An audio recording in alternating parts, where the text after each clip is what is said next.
So put your little guides on both sides, roll it out, and then just to check, you can do kind of like a depth finding to see how thick that is. That's about 1/4 inch.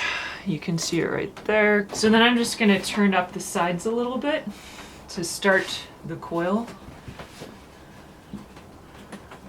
or the process for coiling. Take about a wad full, and if it's not wedged, just kind of hand wedge it in your hand like this, back and forth. And what that's doing is I'm kind of squeezing the clay over the ripples formed by my fingers. If you watch that, it's like squishing out any sort of like air bubbles.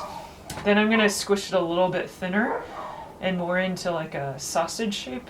And then I'm gonna start rolling very lightly down from the center and out to the sides. And what's happening is it's not the pressure of me pushing down that's making the coil, it's me dragging the coil from side to side, and eventually the centrifugal force is actually pulling the coil out. So your coils don't have to be super thin. I like to make them about finger width.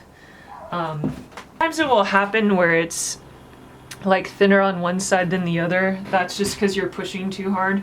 I'm trying to rush this. And then what I do is I take my base, put this on top, and then I'm gonna push the coil down on either side all the way around. If I lift this up a little, you can kind of see that the clay is squishing on both sides of the bottom part. And then I just keep kind of squeezing it and squishing it. And you just keep going up higher and higher. I gently squeeze up with my fingers, keeping my thumbs down in the bottom, and just kind of gently bringing that upwards.